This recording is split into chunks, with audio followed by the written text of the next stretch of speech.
तो रवि तेजा की नई मूवी आ गई जिसमें वो इनकम टैक्स ऑफिसर बने हैं। और इस मूवी की स्टार्टिंग होती है, एक अमीर आदमी बहुत सारे पैसे लेकर जा रहा था, लेकिन कुछ गुंडे उसका किडनैप करते हैं। पैसा छीनना चाहते थे वो, लेकिन तभी वहां बच्चन आता है। वो सारे गुंडों को मारता है और उनका बैग वापस दिलवाता है। अमीर आदमी का आदमी कहता है, ये तो गोल्ड है, इसे मत छोड़िए, इससे अपनी बेटी की शादी करवा दीजिए। अमीर आदमी कहता है, हमें जाति भी पता करनी पड़ेगी पहले। अमीर आदमी का आदमी उसका पूरा नाम पूछता है, बच्चन बताता है।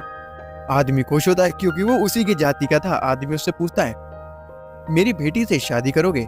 बच्चन कहता है, अगर बेटी अच्छी होगी तो जरूर, वैसे भी मेरे घर वाले लड़की ढूंढ रहे हैं, मैं अपने घर वालों को लेकर आता हूँ, हम लोग बड़े खानदानी हैं। अमीर आदमी मान जाता है और जब बच्चन अमीर आदमी की बेटी को देखता है, वो ओवरवेट थी। बच्चन को वो फिर भी पसंद आ जाती है, लेकिन उसकी मौसी कहती है, बेटा तू रुक, दहेज कितना मिलेगा? अमीर आदमी कहता है, जितना तुम्हें चाहिए उतना मिल जाएगा। उसकी मौसी कहती है, जितना आपकी बेटी का वजन है उतना सोना दे पाओगे? आदमी ईगो पे कहता है, हाँ जरूर। और वो अमीर आदमी अपनी बेटी की वजन के बराबर सोना रखता है, लेकिन वो काफी नहीं था। बच्चन कहता है, ससुर जी कैश भी चलेगा। और अमीर आदमी अपना सारा कैश भी लाता है ईगो में आकर, क्योंकि बच्चन की मौसी उसका मजाक उड़ा रही थी। उसने उसकी अमीरी का काफी मजाक उड़ा दिया था। और आखिरकार वो अमीर आदमी इतना पैसा और सोना रख देता है कि वो उसकी बेटी से ज्यादा हो ही जाता है। फिर बच्चन कहता है, अरे ससुर जी, ये सब देखने के बाद तो मेरी हाँ है। और तभी वो कहता है, ऑफिसर सब सीज करो। और अमीर आदमी हैरान होता है और हमें पता चलता है बच्चन इनकम टैक्स की रेट अलग स्टाइल से मारता है। जितने भी उसके फैमिली वाले बन के आए थे वो उसके ऑफिसर्स थे, और उस अमीर आदमी का सारा पैसा सीज होता है। बाद में हमें दिखता है वो एक मिनिस्टर से लिफ्ट लेता है और मिनिस्टर उसकी बहुत तारीफ करता है। वो पूछता है, तुम्हारा नाम बच्चन क्यों है? बच्चन बताता है, उसके पापा ने जब शोले पहली बार देखी थी वो बच्चन के फैन हो गए थे, इसलिए उन्होंने उनका नाम चेंज करके बच्चन रख दिया था। और बच्चन के पापा को पुराने गानों का शौक था। फिर वो कहता है, हमारा देश काले धन से परेशान है, गरीबी से नहीं, इसलिए मैं अपना काम पूरी ईमानदारी से करता हूँ। और बच्चन इनकम टैक्स ऑफिस जाता है। अमीर आदमी गुस्से में बैठा हुआ था। वो गुस्से में कहता है, तेरी हिम्मत कैसे हुई मुझे धोखा देकर मेरा पैसा सीज करने की? पैसा तो मैं अपने आप वापस ले लूंगा, लेकिन तेरी नौकरी खा जाऊंगा। अगर तू चाहता है कि मैं तुझे छोड़ दूं तो चुपचाप मेरे पैरों पे गिर के माफी मांग, तब जाके मैं तुझे माफ करूंगा। बच्चन दरवाजा बंद करता है और कहता है, सबके सामने इज्जत है और इस काम में तो ऐसा होता ही है। वो नीचे झुकता है, अमीर आदमी की चप्पल उठाता है और उस आदमी को ही मारता है। अमीर आदमी गुस्से में कहता है, तू मुझे जानता नहीं है, मैं बहुत पावरफुल हूँ। बच्चन हंसते हुए कहता है, पावरफुल? एक 40,000 कमाने वाले एम्प्लॉय ने तुम्हें मारा, इसमें कैसी पावर? अमीर आदमी कहता है, मैं तुझे छोड़ूंगा नहीं। बच्चन कहता है, जो करना है कर, मुझे फर्क नहीं पड़ता। और सीन शिफ्ट होता है, बच्चन अपने घर आता है। वो सस्पेंड हो गया था, लेकिन वो अभी भी खुश था पहले की तरह। वो अपनी फैमिली के साथ मंदिर जाता है और उसके बाद भगवान के दर्शन करता है। और जिक्की नाम की लड़की का दुपट्टा साइकिल में फंसता है। बच्चन दुपट्टा निकालता है और उसे इसके बाद जिक्की से प्यार हो जाता है और वो उससे मंदिर में फ्लर्ट करता है, उसका पीछा करता है।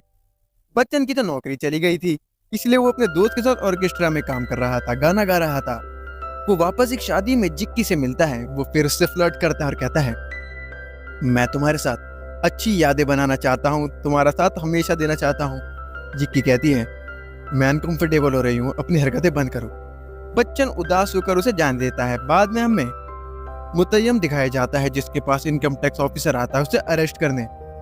मुतय्यम कहता है, अरेस्ट छोड़, तेरी हिम्मत कैसे हुई मेरे घर पे आने की? मेरी मार से पहले तेरे अंदर मेरा डर होना चाहिए, कैसा आया बता? ऑफिसर नहीं डरता। वो कहता है, मैं तुमसे नहीं डरता, अगर तुमने मुझे कुछ किया पूरी फोर्स आएगी तुम्हारे घर पे। मुतय्यम कहता है, अच्छा। मुतय्यम ऑफिसर के पैरों पे बुलडोजर चलवा के मार देता है उस ऑफिसर को। और उस ऑफिसर की बीवी अपने बच्चे के साथ मिसिंग कंप्लेंट करने आती है। पुलिस वाला नहीं सुनता, वो उसे टाल के भेज देता है, क्योंकि वो भी मुतय्यम से डरता था। और जिक्की के पापा आते हैं, वो मुतय्यम के यहाँ काम छोड़ना चाहते थे, क्लर्क का। मुतय्यम उन्हें मार के भेज देता है। वो कहता है, शुक्र मना, मैं तुझे जान से नहीं मार रहा, क्योंकि तूने मेरे वहां इतने साल वफादारी से काम किया है। जा जाके मंदिर का पुजारी बन जा। जिक्की के पापा मंदिर की सेवा करने के लिए पुजारी बन जाते हैं। सीन शिफ्ट होता है, जिक्की गलती से बच्चन के घर आती है। वो बच्चन की पड़ोसी थी। बच्चन काम से बाहर ही रहता था, लेकिन जिक्की उसके पेरेंट्स को अच्छे से जानती थी।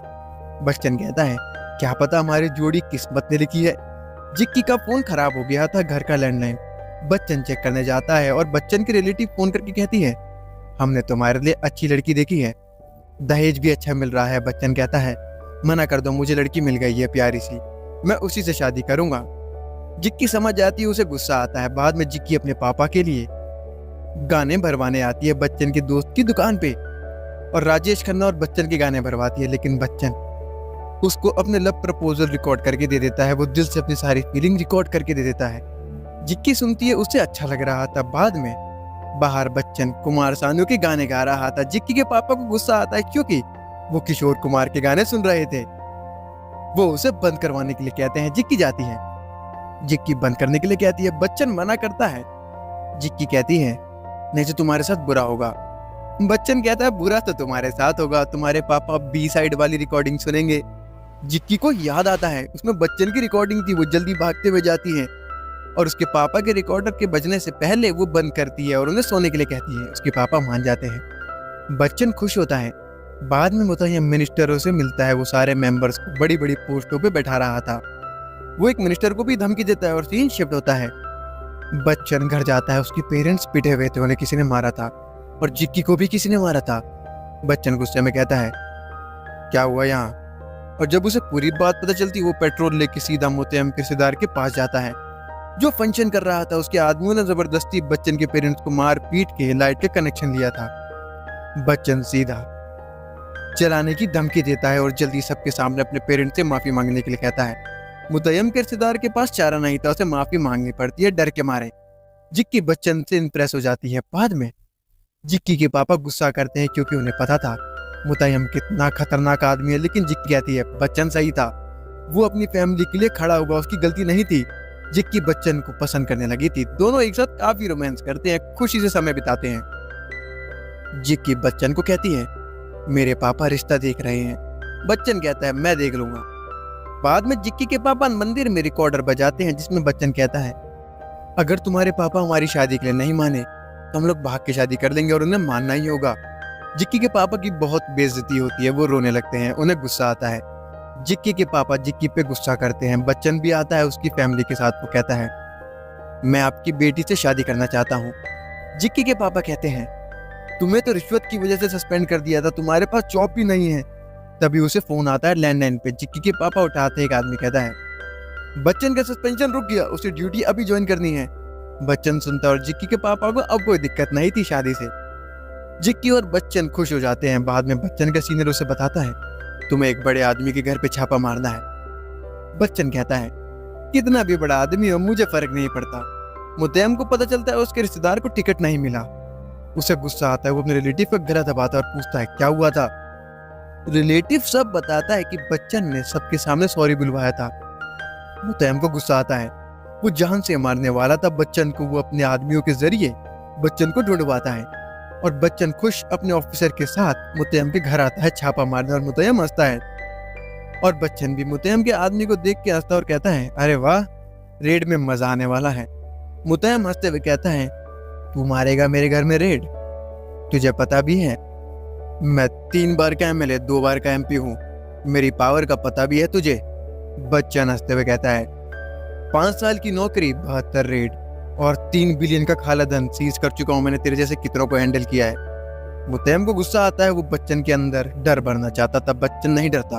वो कहता है ये हमारे रिकॉर्ड की सबसे बड़ी रेड होगी, खाली हाथ मैं नहीं जाने वाला। मुतय्यम कहता है कर लो जितनी कोशिश करनी है, ढूंढ लो जितना भी ढूंढना है, तुम्हें कुछ नहीं मिलने वाला। बच्चन कहता है देखते हैं। और बच्चन और उसके ऑफिसर हर जगह तलाशी करते हैं। मुतय्यम रिलैक्स था। वो हंसते हुए बार बार बच्चन से कह रहा था कुछ मिला? बच्चन को गुस्सा आ रहा था। उसके ऑफिसर को लास्ट तक कुछ नहीं मिलता। बच्चन परेशान होता है। मुतय्यम हंसते हुए कहता है तुम्हें झुनझुना भी नहीं मिलेगा, जाओ अब अपने सीनियर को फोन करो और कहो तुम्हें कुछ नहीं मिला। तुम कितनी भी कोशिश कर दो तुम्हें कुछ नहीं मिलेगा। जाओ फोन करके कह दो कि एड्रेस गलत था। बच्चन फोन करता है लेकिन वो कहता है सर आपकी खबर सही निकली, हमें भर के पैसा और सोना मिला है। मुतय्यम हैरान होता है। बच्चन गुस्से में देखता है और कहता है तूने एक बार भी ये नहीं कहा कि तेरे पास काला धन नहीं है, तूने कहा ढूंढ सको तो ढूंढ लो। तू टेंशन मत ले, मैं तेरा सारा ब्लैक मनी ढूंढ के दिखाऊंगा। मैं तेरे घर से खाली हाथ नहीं जाऊंगा, कुछ भी हो जाए। मुतय्यम को गुस्सा आता है। तो क्या बच्चन मुतय्यम के घर से ब्लैक मनी ढूंढ पाएगा? और मुत्तहम क्या करेगा, ये सब आपको वीडियो के नेक्स्ट पार्ट में पता चलेगा जो जल्दी आएगा। अगर आपको वीडियो पसंद आई हो तो वीडियो को लाइक करो, चैनल को सब्सक्राइब करना ना भूलें।